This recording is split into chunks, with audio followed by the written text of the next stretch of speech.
Our next guest doesn't believe that Bitcoin is a bubble. In fact, he says the cryptocurrency could soar to, get this, $500,000 in 3 years.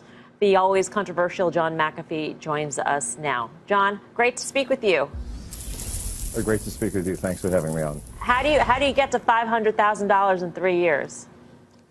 Well, let's not worry about that. Let's worry about people calling you got the a bubble. bet going online on that. Yes, I do. People are calling Bitcoin a bubble that's bursting. Keep in mind that 2 months ago, Bitcoin was at $2,900, and people were saying it's never going to hit 3. Well, it hit 4 and it hit 5. If you look at the long-term trend of Bitcoin, it has been consistently up. I mean, who cares that it dropped $1,000 from $5,000 after it went from the $2,900 to $5,000 in 2 months? It's still ahead from what it was 2 months ago.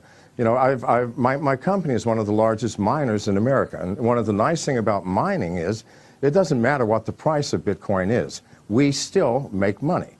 As the price goes down, there are fewer competitors for mining, and the difficulty rate decreases, and we simply mine more coins. So I know as well as anybody what the price of Bitcoin is, and it is consistently increasing. I understand. You're going, oh, wow, the bubble's burst. Go ahead. You know, Jamie Dimon was very clear yesterday that he's a big fan of the blockchain technology, and most people actually who even, call Bitcoin overvalued or what have you, they are believers as well in the blockchain technology. These are two separate issues. So why is that Bitcoin necessarily has to rise to these heights because you're a believer in blockchain?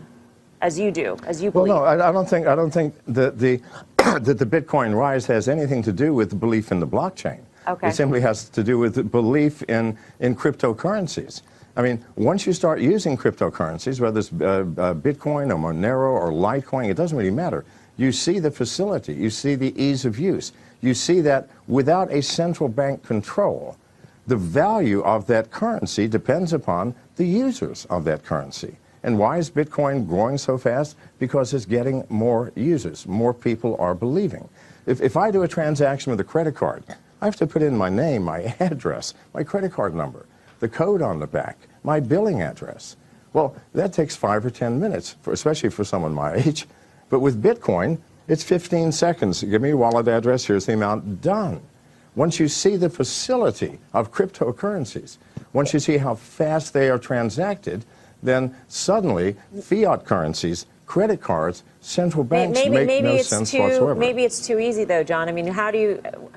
I'm sure the government would like to track where this Bitcoin is going, and they would love to tax people on this. And so if you use Bitcoin, you may not have that sort of paper trail, so to speak, as to where people are making revenues or earning money. So are you concerned that government intervention in some way could actually slow this down? Well, it can slow it down, but there will be government intervention. Why? Because as people start using more and more cryptocurrencies, things like Monero, which cannot be tracked at all, when they start using these things, suddenly governments are going to start losing income tax revenues. And they're going to panic, and they're going to say, this is against the law. But how do you stop something that cannot be stopped? I mean, this is not something unique to America where you can just shut it down. I mean, I can use the Tor browser or the Onion browser and access Bitcoin wallets all over the world, and no one will ever know.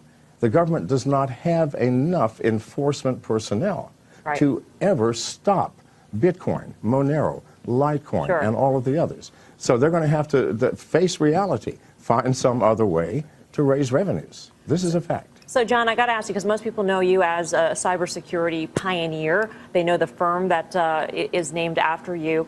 In between that time and now, you had a very interesting life. And actually, some reports say that, it's the insane life of John McAfee, that you once lived in Belize, which is true, allegedly got caught up with drugs and other illegal activities.